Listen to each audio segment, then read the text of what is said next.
Delft, da Holanda, atribuiu-lhe muito recentemente, no mês de janeiro, o título de doutor honoris causa em ciências tecnológicas, assim como o nosso governo também o homenageou. Doutor Engenheiro Manuel Alvarinho é pós-graduado em gestão de recursos hídricos. Muito bem-vindo ao programa. Muito boa noite, muito obrigado.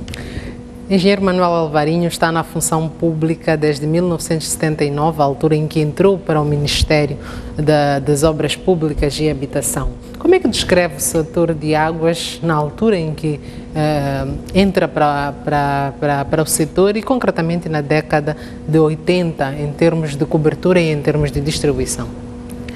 Não, quando eu entro para a Direção Nacional de Águas, a Direção Nacional de Águas tinha sido criada há 2 anos. Por isso estamos naquela fase em que inventávamos tudo. Tínhamos que conceber tudo, tínhamos o país para tratar. E então, digamos assim, tínhamos muito pouca base institucional herdada do período colonial. E tínhamos uma grande carência de quadros. Por isso, eu diria que os anos 80 foram os anos de construção do setor de águas. Construção no sentido da organização, de estruturá-lo a vários níveis, nível central, provincial, local, de organizar os serviços. Há muitos sistemas de abastecimento de água estavam abandonados. Então foi um período exaltante, depois da independência. Mas também existiam recursos humanos capacitados para assumir esses desafios nessa altura? Não existiam, porque o período colonial não deixou técnicos moçambicanos treinados. Por vezes encontrava nas estações de tratamento de água de bombagem apenas o pessoal das limpezas. E foi com esses que tivemos de trabalhar, tivemos de fazê-los, promovê-los rapidamente ao nível de operadores. Foi um período muito de grandes desafios, mesmo os problemas económicos e problemas de guerra, mas foi um período em que lançamos grandes atividades que até hoje, digamos assim, dão forma ao setor de águas. Mas a cobertura estava aqui percentagem? A cobertura estava, quer dizer, nas cidades só havia água na cidade de Cimento. As periferias tinham meia dúzia de fontanários por exemplo, no meio rural, estimava-se que em 1980 apenas 6% da população tinha acesso à água segura. 6%. E muitas vezes era a população que se servia a partir de furos dos serviços de pecuária, ou seja, em algumas zonas do nosso país havia mais serviços de abeberamento do gado que serviços para dar água às pessoas. E por isso foi necessário reinventar tudo. Nas zonas urbanas herdamos já sistemas intermitentes, ou seja, não havia água todo dia. E mesmo assim havia poucos fontanários na periferia, muito poucos. E por isso saneamento, latrinas, não havia nenhum programa organizado que atendesse essa área de atividade. E no ano em que ingressa para o Estado, foi-lhe dado o desafio, ou esteve à frente do processo de criação da supervisão das empresas estatais de água. Que estratégias foram definidas nessa altura, de curto, de médio e de longo prazo? De facto, eu saí da universidade, 2 anos depois já tinha essa responsabilidade de tudo o que era o abastecimento de água e saneamento urbano de Moçambique. Mas a questão que se punha era, por exemplo, a discussão se devíamos ter uma empresa nacional de águas, como tinha sido criada a Eletricidade de Moçambique.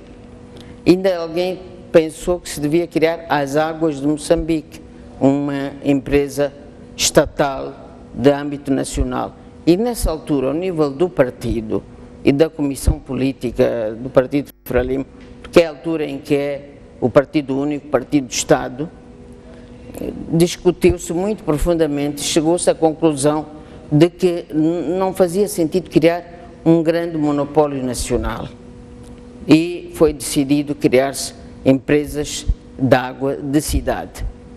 E por isso era necessário organizar essas empresas. Assim nasceu a Água de Maputo em 1981.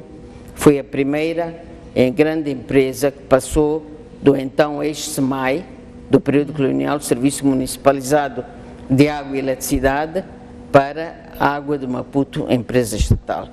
E então, a Unidade de Direção do Abastecimento de Água e Saneamento era, na altura, as instituições do tipo Instituto Público e que se destacavam do aparelho dos ministérios. Essas atividades eram organizadas como unidades de direção. E no caso do abastecimento de água e saneamento, criou-se a Unidade de Direção do Abastecimento de Água e Saneamento. Eu fui como diretor adjunto em 81 e em 82 fiquei diretor-geral. Por isso, esta parte das empresas do abastecimento de água urbana, mas também logo depois lançamos o programa de água rural, que era uma coisa que não existia no período colonial. Isso foi na década 80 e teve um papel bastante preponderante no estabelecimento deste programa de águas rurais, que era basicamente furos e poços, os furos com bombas manuais. Chegou a trazer resultados desejáveis essa estratégia de abastecimento de água nas zonas rurais?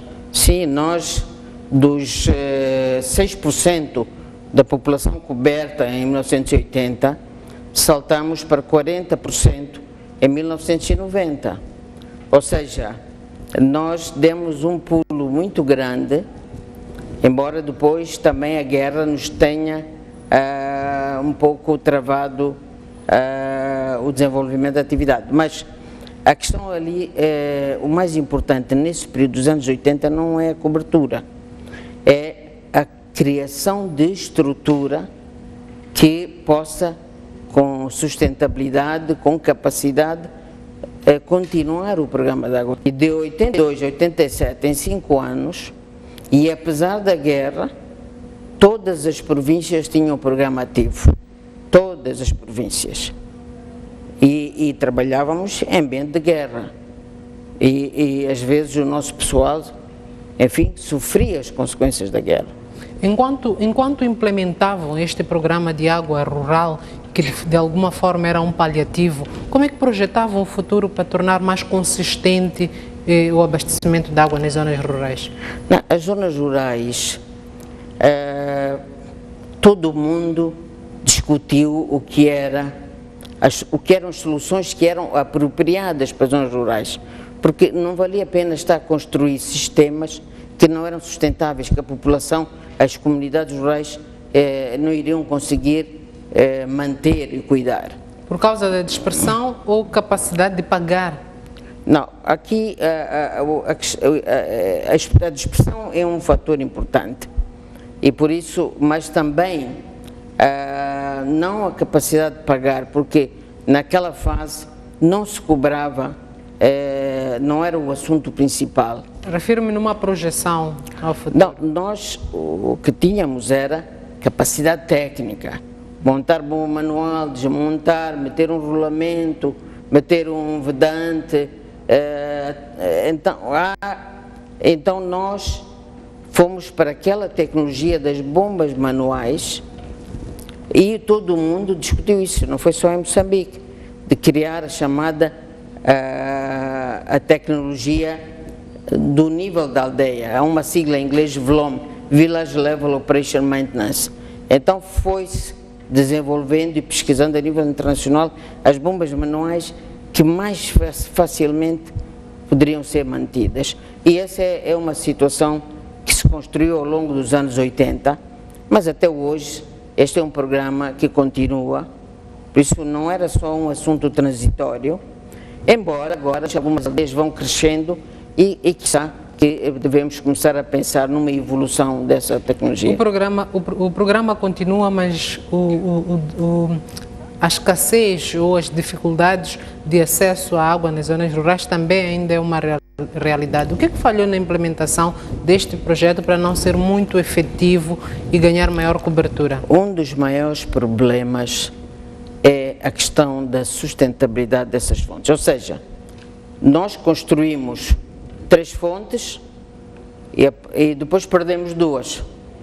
Por cada 3 novas que criamos, perdemos 2. Manutenção? Manutenção é um grande problema. A assistência, as peças, a gestão, toda esta é uma área, nós ficamos demasiado concentrados em criar a fonte, em criar o acesso, mas não pensamos na organização, na gestão deste parque. E como é que foram corrigindo estas falhas? Eu diria que até hoje é um desafio. Ou seja, estamos a pensar à medida, quando nós tínhamos uma cobertura baixa, havia poucos furos com bombas manuais, não parecia ser um grande problema dar assistência às bombas manuais.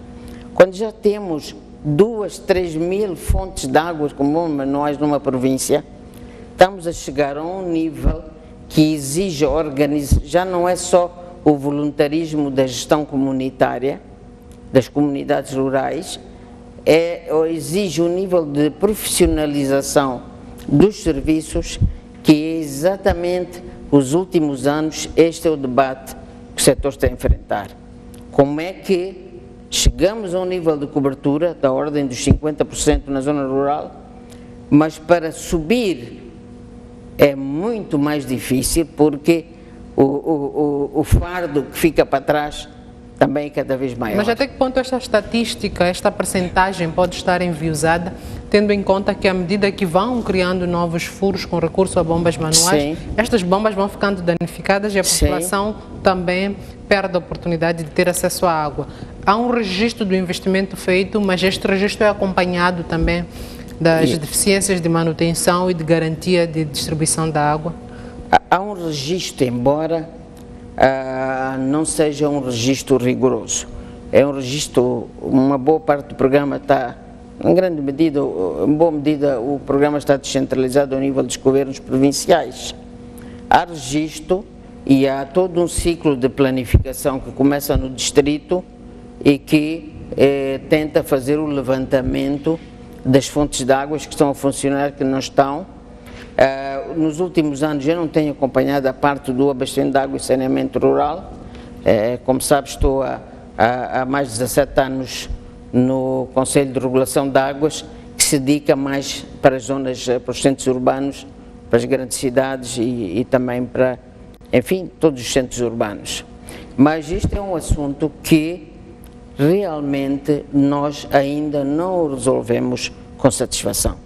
Questão da gestão e sustentabilidade das fontes de água no meio rural. E como explorar de forma eficiente outros sistemas de abastecimento de água e concretamente subterrânea?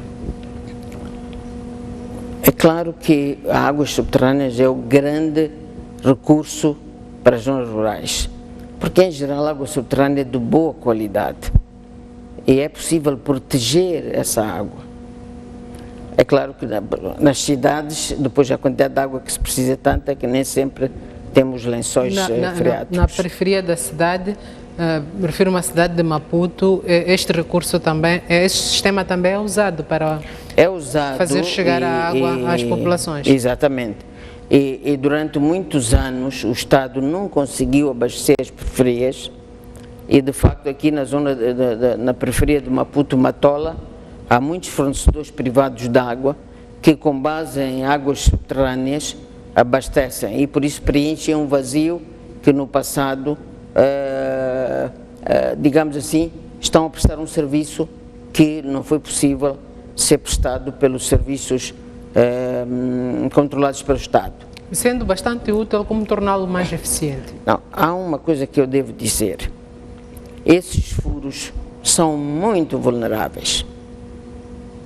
Por estar-se a fazer excessivos furos na periferia de Maputo. Eu às vezes brinco com os meus colegas que fica como se fosse um queijo suíço, cheio de furos. Então já se está a começar a extrair mais do que se devia e aí começa a haver intrusão salina, ou seja, por baixo da água doce a entrada da água salgada. Se se tira excessivamente a água doce, a seguir vem a água salgada e estraga-se o aquífero. Um problema. O segundo problema é a carga poluente no solo, em particular nas periferias. Sabemos que temos os graves problemas de saneamento, defecação ao ar livre, temos lixos. Quando chove, a água lava isso tudo e penetra no solo. E se os furos não são a uma profundidade razoável, pelo menos os 30 metros, há uma tendência de contaminação dos furos e começa a ter aquilo que se chama os nitratos. A taxa de nitratos é elevada, em particular os problemas para as crianças, os infantes, é um problema complicado. Por isso, começa a ver este fenómeno também acontecer em vários furos da periferia de Maputo. E com esta consciência dos riscos inerentes, qual é a capacidade do governo de fiscalização, de controle, para que a população não consuma água imprópria? Essa é uma boa questão. Digamos, há uma série de instituições que deviam zelar. Em primeiro lugar, a área sul e o próprio município têm responsabilidades no processo de licenciamento para furos. Fazer um furo para captar água. Depois, o Ministério da Saúde também tem responsabilidades para ter a certeza que aquela água satisfaz os padrões. Esses furos não estão na alçada, esses sistemas não estão na alçada do Conselho de Regulação. Porque é a mesma coisa dizer que queremos regular os my-loves. Ou seja, não é possível regular o my-love. O que é possível regular? Um autocarro, um minibus em que diz tem lotação X, tem que estar sentados, tem que estar... Então, à medida que vamos para soluções informais, é muito difícil regular, mas é um assunto que o Estado, o Governo, está a tentar gerir com os fornecedores privados de água, mas também, ao mesmo tempo, o FIPAG, o Governo, tem estado a fazer crescer muito a rede nas periferias. Por exemplo, Maputo, as pessoas não sabem, mas a quantidade de rede que está enterrada, os quilómetros de tubagem que estão enterrados, se esticarmos todos, vamos parar de Dar es Salaam. Aqui há 10 anos, Maputo tinha 1500 quilómetros de rede. Passávamos a beira, digamos assim, íamos em direção a Quelimane. Agora tem mais de 3000 quilómetros de rede. Há 10 anos nós tínhamos 90 mil casas com água dentro de casa, não é? Pelo menos uma torneira no quintal. Agora temos 250 mil. Então, nós também estamos agora a ver os problemas de crescimento, ou seja, cresceu tanto a cobertura nas zonas urbanas que não temos água, que a água começa a ser escassa. E qual é o nosso real potencial em termos de alternativas à água dos rios, por exemplo? Nós temos que poupar água. Nós temos que... há toda uma ação de educação e de disciplina associada à educação, medidas administrativas e também, se calhar, de tarifas para evitarmos o desperdício da água. Eu, às vezes, há uma imagem caricata, ou não sei se foi a STV, estava a entrevistar uma senhora que estava a lavar alfaces para fazer a sua salada, a dizer que às vezes temos problemas de água e a torneira estava sempre aberta a correr, lavando folhinha a folhinha de alface. Ora, não é possível isso. Nós temos que, toda esta cultura de poupar água, de evitar violar os tubos, tudo isto faz com que a gente perca água, ou perca sem ser para consumos que são os consumos reais e vitais da pessoa. Por isso, nós estamos agora a viver uma situação que é da vulnerabilidade Mas não é só Maputo, há outras cidades que passam mal também. Nampula, o ano passado, 2 anos, passou muito mal. Agora a barragem está cheia, estamos bem já em Nampula. Há 2 anos estávamos bem em Maputo, agora já não estamos bem. Porque também o que está a acontecer é com as mudanças climáticas, estamos a ser alvo de eventos cada vez mais extremos e mais frequentes, ou seja, andamos intercalando cheias e secas. Por isso, é preciso toda uma nova educação, uma cultura para a água, que valoriza a água. E sente que essa educação já está em curso? Não, eu acho que enquanto não sentirmos a carência, a exiguidade do famoso e precioso recurso, as pessoas, acho que é preciso o choque. Mas estamos prestes de sentir? Estamos, sim. Antes de desenvolver essa questão, olhando para aquilo que seriam alternativas à água dos rios, até que ponto a dessalinização é de facto uma opção possível para Moçambique? Eu diria que é uma opção de emergência. Esta tecnologia, embora esteja a evoluir e hoje é mais barato, menos complexo de desalinizar, continua a ser uma tecnologia muito exigente e muito cara. Consome muita energia. Se não houver um fornecimento bom de energia, também não há desalinização da água do mar. Por sua vez, custa 4 ou 5 vezes mais tratar a água do mar do que tratar a água dos rios. Por isso também tem um custo elevadíssimo. Por isso, é claro que em zonas de desenvolvimento acelerado, em ilhas que não têm outra solução, empreendimentos turísticos, faz sentido. Faz sentido também para a emergência.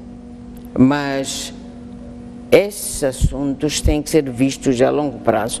Um dos problemas maiores que temos é que fazer uma estrada, colocar mais um bocado de rede, projetamos hoje, daqui a 2, 3 anos estamos a executar. Não é assim com as fontes de água.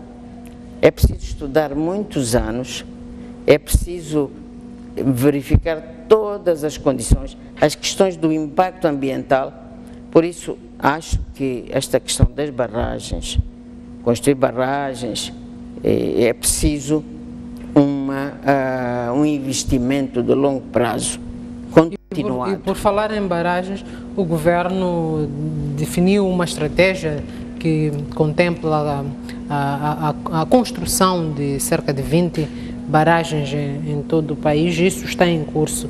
Este projeto será a solução definitiva para o problema? Há barragens, há as represas, as pequenas barragens de média dimensão para sustentar o desenvolvimento localizado lá. Uma irrigação, beberamento do gado, a pequena produção de energia, essas, digamos assim, que o governo nessa área está a iniciar, está a dar os primeiros passos. Porque também é preciso saber quem é que cuida da barragem depois e quem é que paga pelos custos de manutenção da barragem. Então, eu acho que ainda estamos, eu diria, na infância desse programa. Depois há as grandes barragens, não é? As grandes barragens, por exemplo, a da Moamba Major, é uma grande barragem, que é o futuro do abastecimento de água Maputo.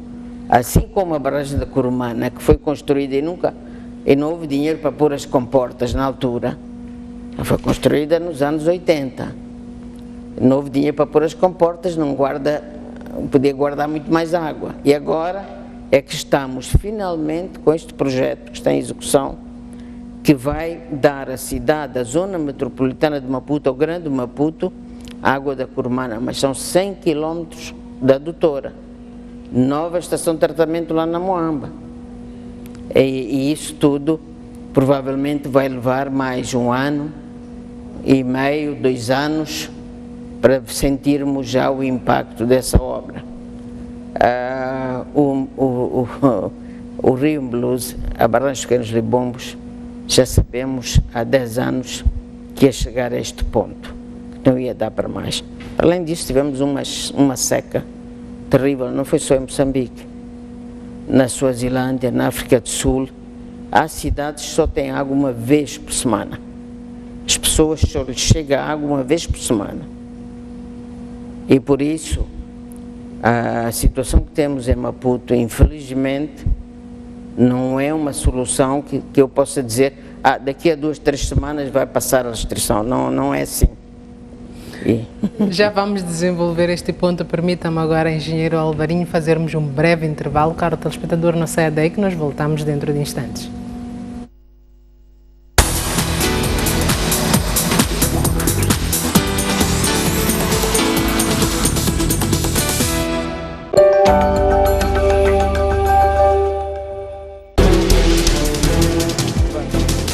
Combate ao crime é a palavra de ordem da chegada do líder da RENAF à cidade portuária de Natal. Davis Simango deixou ficar as seguintes considerações. A partir da cidade da Beira e com imagens de Manel Chicava. No interior desta viatura seguiam 4 ocupantes. Bairros periféricos das cidades de Maputo e Matola. A alma do magistrado calou-se precisamente neste local. As notícias do país cabem todas aqui.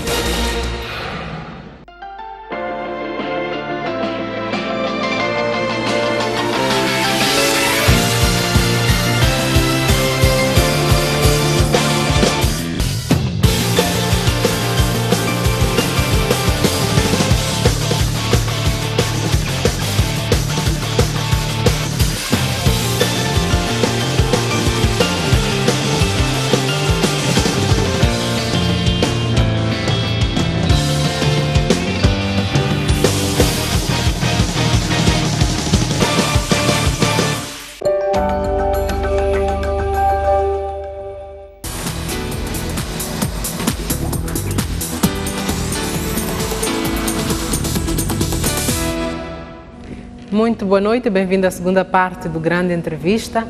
Nesta conversa com o engenheiro Alvarinho, Manuel Alvarinho, que partilha aqui a sua experiência de quase 40 anos no setor de águas e é presidente do Conselho de Regulação de Águas. Dando continuidade à entrevista, a barragem de Pequenos Libombos opera há cerca de 30 anos e agora registra a pior baixa do caudal. Por estas alturas devia estar a cerca de 80% do encaixe, mas está a menos de 15%. No pior cenário, sem registro de chuva e com esta percentagem de água, seria suficiente para abastecer Maputo por quanto tempo? Essa é uma pergunta delicada. Não sei se me compete a mim dizer taxativamente esse aspecto. Mas o que lhe posso dizer é que se não começar a chover na próxima época de chuva, logo muito cedo, temos um problema grave. Se a situação atual prevalecer, estamos a caminhar para o fim da época da chuva. Se não houver uma modificação radical da situação durante o mês de fevereiro, ou março, então nós vamos estar muito ansiosos, começa a chover em outubro. Por isso, o Conselho de Ministros já apreciou cenários os vários cenários de restrições. Eu diria que a situação de hoje, o nível de restrições de hoje de Maputo vai continuar por meses. E pode agravar? Pode agravar. Pode agravar. Tendo em conta que a barragem de Pequenos Libombos reduziu de 4,5 para 3 metros cúbicos de descarga por segundo e atendendo que a capacidade de encaixe da barragem também já está a níveis alarmantes, neste caso abaixo de 15%. Caso não chova, como é que vislumbra ou qual deveria ser o melhor mecanismo de gestão da água até a próxima época chuvosa?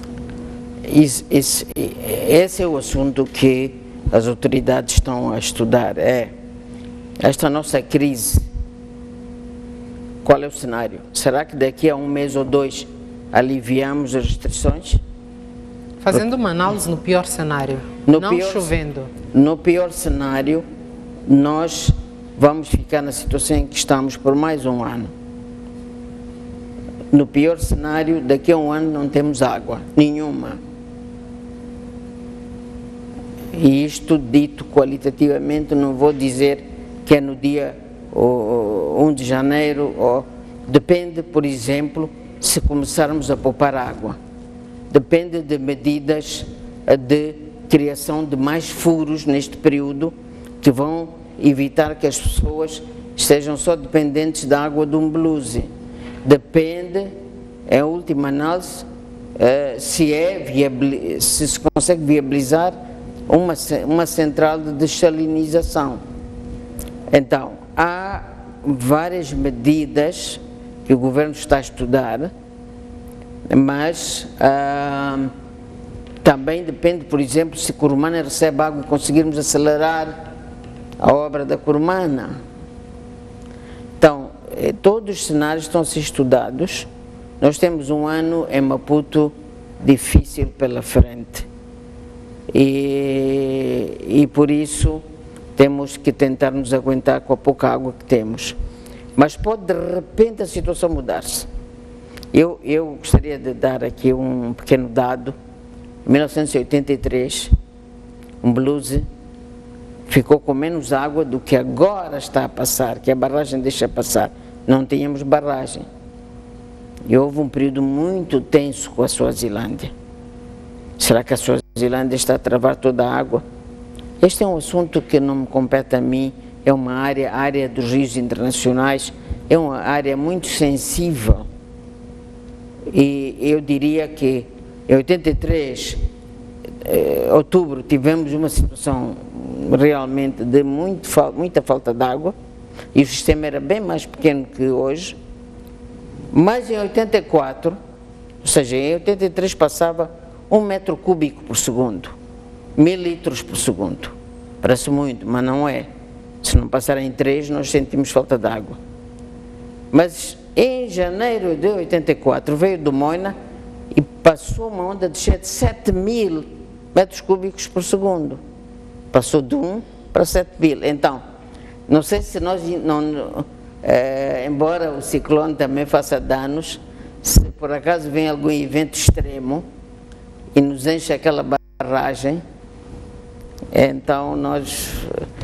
Ao recordar este período em que se contou com a sorte e a sorte esteve a favor, referiu-se aqui à Suazilândia no período crítico e levantou-se aqui a hipótese de poderia a Suazilândia estar a travar água. Olhando para o atual contexto, o que estará por detrás desta crise de água? Seriam apenas problemas climáticos ou esta hipótese também pode ser levantada novamente? Não, eu julgo que o governo tem que analisar este aspecto. É muito delicado este assunto. Não podemos, assim, levianamente acusar a Suazilândia. Mas é um assunto claro para Moçambique, que os nossos vizinhos têm muitas barragens. A Suazilândia, a África do Sul, desenvolveram muitas barragens. E como é que Moçambique monitora o curso das águas a montante, tendo em conta que existe um protocolo, um acordo de partilha de águas a nível da região? Este acordo é respeitado? Ele é respeitado na medida em que nós estejamos atentos e consigamos monitorar. E temos capacidade de monitorar? Eu diria que temos que reforçar essa capacidade. E temos que... Esse é um assunto que envolve não só o setor de águas, envolve transversalmente vários setores. Negócios estrangeiros, segurança, a questão de rios partilhados. Felizmente, o enquadramento da SADC, o protocolo, as comissões conjuntas, os acordos de partilha, tudo isso vai numa direção positiva. Mas nós temos que estar atentos, porque senão os nossos irmãos vizinhos não deixam passar a água só porque nós somos simpáticos. Nós temos que ir à luta e temos que estar, por exemplo, há sempre entre os países acordos de troca de informação. Quanto é que está a passar água numa determinada estação hidrometeorológica na Suazilândia ou na África do Sul. Esta é uma área que de facto tem que ter uma capacidade muito forte. Já esteve pior, mas ainda temos que reforçar. Mas por isso é bom não esquecer que toda a África Austral, em particular a parte mais para o sul, está com uma grande seca. E há grandes restrições por todo o lado da África do Sul, da Suazilândia, Namíbia, etc. Tendo em conta que já se vive este cenário de restrições no fornecimento de água e que o crescimento demográfico também é uma realidade e é muito recorrente comunidades reclamarem na periferia da cidade acesso à água potável. Até que ponto os operadores privados, não necessariamente os operadores privados, até que ponto o governo acautelou o boom demográfico, como é que planeou o futuro para saber lidar com estas situações de hoje? A minha opinião pessoal, nós não pusemos ainda em marcha nenhuma política, uma estrutura para tratar o fenómeno da urbanização. É claro que temos outras dificuldades no país, temos pobreza, temos problemas de desenvolvimento. A urbanização, nós sabemos que há em toda a África uma tendência clara de crescimento da população urbana e em desfavor da população rural. Isto está a acontecer fazendo crescer as periferias. Pouco crescem as zonas urbanizadas. E por isso, eu tenho essa opinião, e há mais gente no mundo que tem, que nós estamos a pensar num modelo de desenvolvimento urbano errado, do lindo passeio, da linda rua asfaltada, muros bonitos, e não é assim. Nós temos que centrar-nos no subúrbio, nas condições que estão ali, porque os próximos 30, 50 anos, eu lamento muito dizer isto, mas a realidade é que vai agravar a situação dos subúrbios. Estamos a ver assim na América Latina, estamos a ver assim na Ásia. Por isso,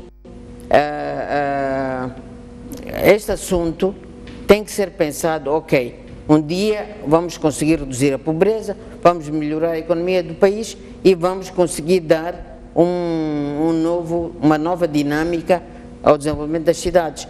Mas até lá o que fazemos? Por isso temos que modificar a nossa maneira de ver do planeamento urbano, tem que ser centrado no subúrbio, como diz em inglês, no slum.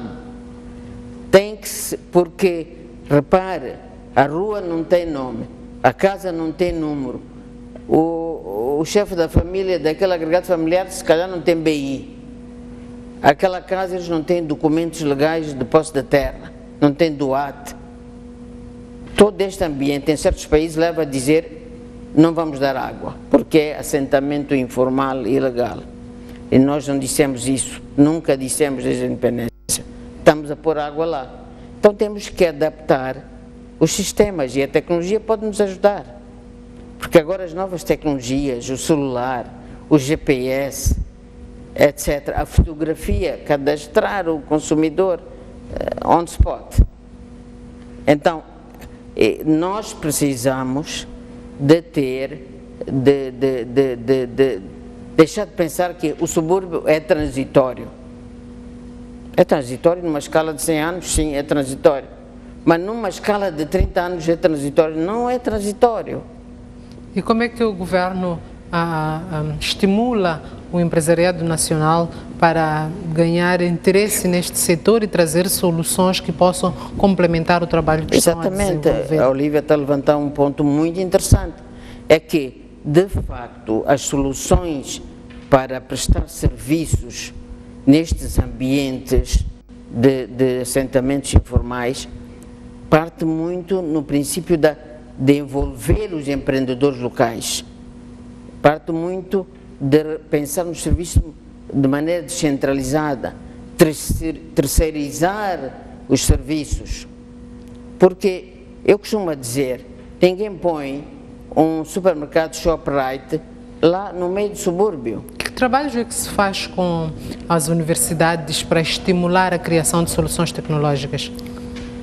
Eu acho que nós, essa está a tocar outro ponto interessante, que é como é que tratamos a investigação, como é que construímos a ponte entre os que fazem coisas, assim como eu não sou académico, como fiz no passado, hoje sou o presidente do Conselho de Regulação, mas e os académicos que estão ali no ambiente, no seu ambiente de dar aulas, não temos muita prática de juntar forças, de utilizar a capacidade da academia junto com os profissionais.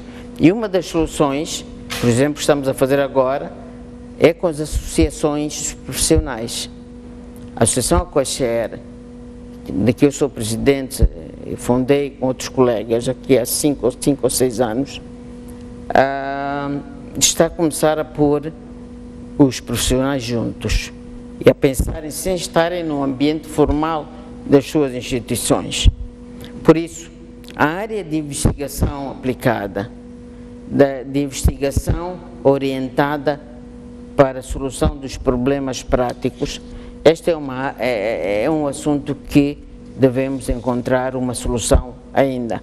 Estas parcerias das universidades, entre as universidades e as instituições responsáveis pela prestação de serviços. E como é que avalia, olhando para aquilo que são os desafios, que são enormes esses desafios que o país tem no setor de água, como é que avalia a qualidade dos formados no setor em termos de quantidade para responder à demanda e em termos de qualidade? Eu acho que o setor está a enfrentar não é só o setor. A área da formação técnico-profissional teve um momento em que toda a gente quer ser engenheiro, fazer licenciatura, mestrado. E eu me lembro, no período colonial, os agentes técnicos do Instituto Industrial, um bom empreiteiro preferia ter estes agentes técnicos a construir as obras, tinham um engenheiro para fazer trabalhos mais complicados no gabinete técnico. Por isso, a área técnico-profissional, a linha dos politécnicos, é uma área muito importante, mas também é um desafio formar nessa área. É preciso os laboratórios, é preciso esta ligação com a prática, é preciso professores que já fizeram coisas e que não saltaram da escola para dar aulas sem nunca ter tido prática. Por isso, nós, no setor de águas, por exemplo, nos anos 80, voltando, se me permite, tivemos que criar o Centro de Formação Profissional, porque não tínhamos ninguém. E com cursos rápidos começamos a preencher vazios. Mas eu acho que agora o setor tem que não deixar só para a educação, o setor da educação ou o setor da ciência e tecnologia se responsabilizar por isso. Nós, Conselho de Regulação de Águas, FIPAG, Águas da região de Maputo, temos que nos preocupar em apoiar o setor do ensino superior para que voltemos a ter carreiras, ou seja, categorias profissionais preenchidas com formação adequada. Acho que ainda há um grande trabalho aí a fazer-se. Referiu-se à barragem de Curumane como uma alternativa para o abastecimento da água na cidade de Maputo. Para quando? A barragem de Curumane, este é um projeto que envolve colocar comportas na barragem de Curumane, que é para podermos guardar mais água, fecha a descarga. Envolve fazer uma grande adutora desde a Curumana até Maputo, passando pela estação de tratamento de água, nova estação de tratamento de água. Pronto.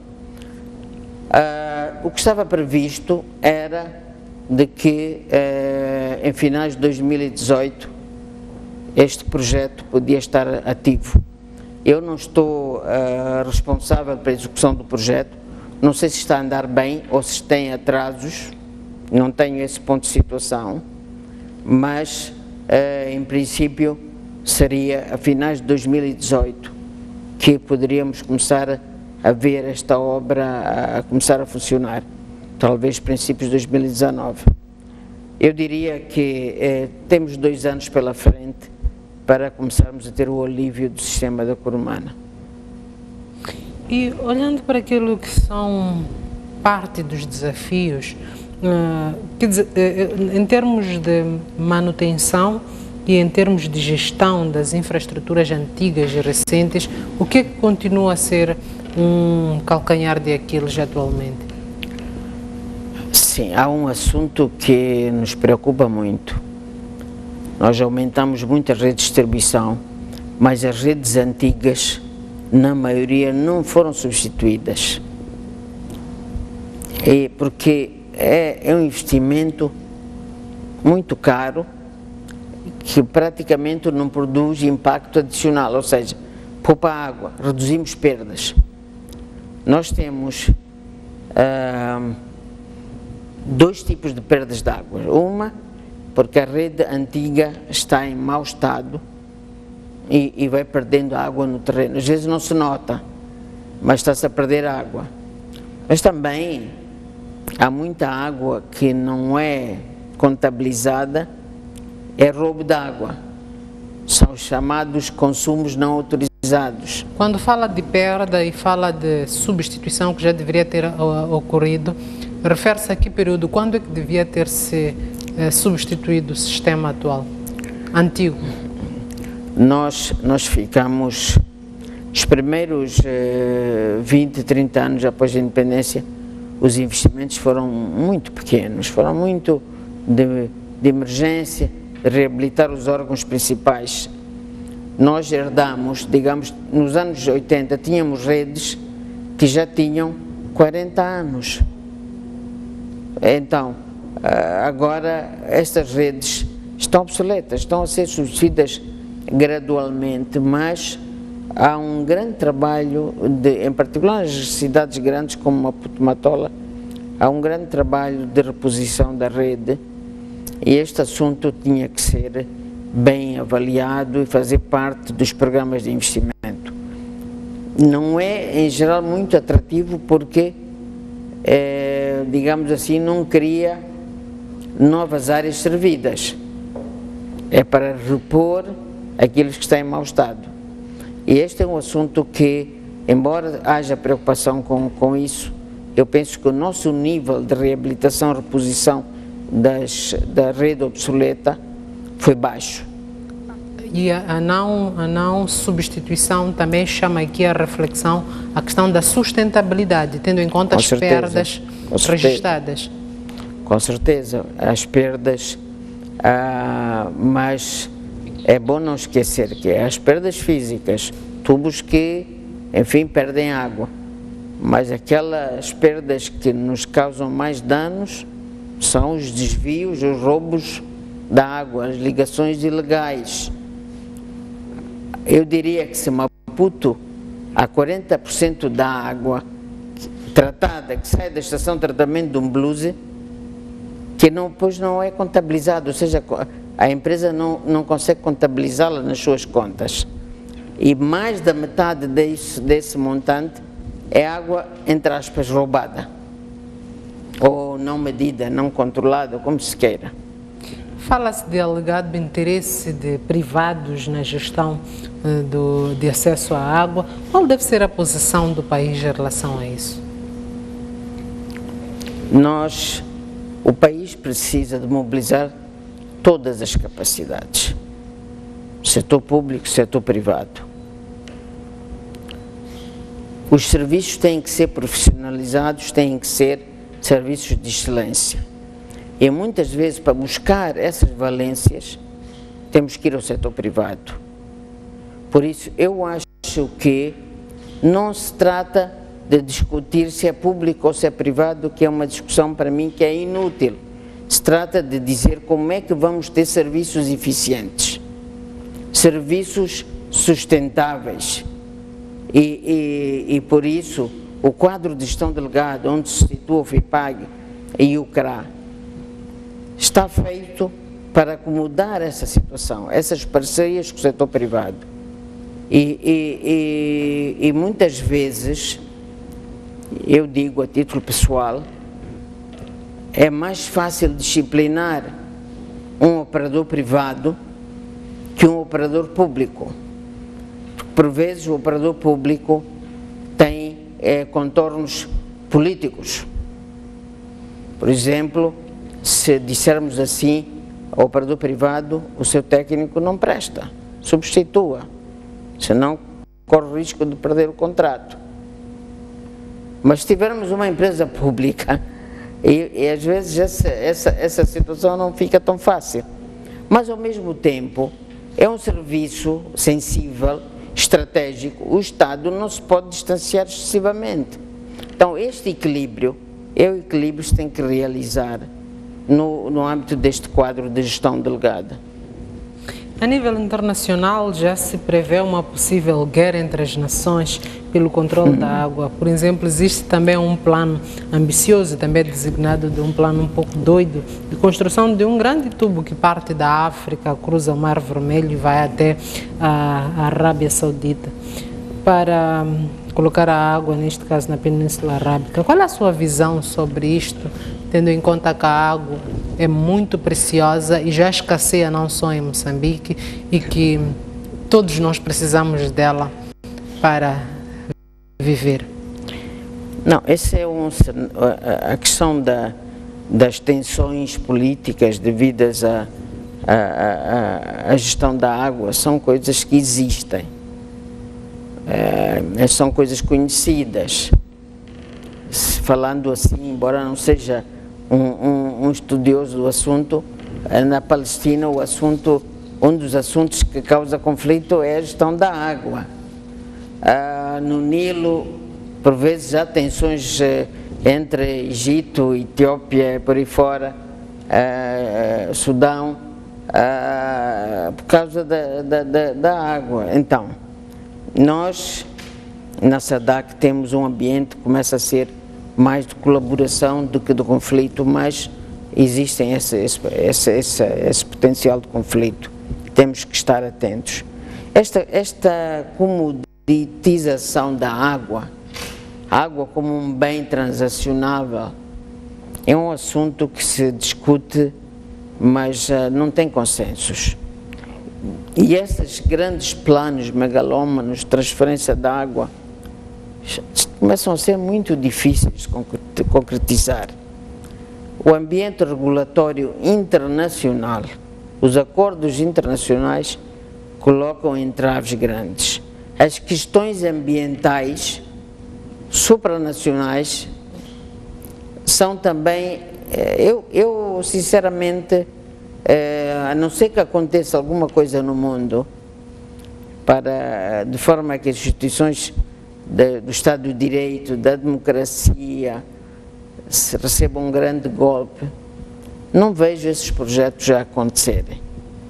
Bom, se acontecerem, eu penso que são casos excepcionais. É verdade que há esse plano já, mas hoje em dia também começa a ser mais fácil desalinizar a água do mar, por isso acho que soluções existem. Existem, é possível. O comércio de água mineral também está em alta. Sim. No mercado internacional e também no mercado nacional. Como é que avalia, qual é o seu entendimento, a sua percepção sobre a fiabilidade desta água comercializada? Uma boa parte dessa água é água da torneira. Não estou a dizer só aqui no país, estou a dizer a nível internacional. Porque não é possível, há marcas famosas no mundo, eu não vou dizer os nomes, que a gente vai à China, apanha a marca, vai à Argentina, apanha aquela água, Mas será que a fonte de água lá na França ou noutro país é tão grande assim? Por isso, aquilo o que se faz é pegar em água normal, a que nós temos nas nossas torneiras, fazer-lhe uma superfiltração, inclusive com a tecnologia que serve para desalinizar a água do mar, a osmose inversa, e depois agregar-lhe alguns minerais, e por isso eu julgo que este é um assunto complicado. Se compararmos o preço de 1 litro de água tratada que sai na torneira com o preço de 1 litro dessas águas de mesa, a diferença é abismal. Por isso, no Conselho de Regulação de Águas, nós evitamos usar as águas engarrafadas. E a nossa água potável? A nossa água é potável. O único problema que temos é que dentro das casas nós não controlamos. Não sabemos se a fossa verteu. Não sabemos se os tubos estão rotos obsoletos. E há obsoletos. Então, há problemas na rede, no solo e em particular nos depósitos das casas. Mas refere-se às casas e no próprio processo de distribuição? Também há riscos de contaminação.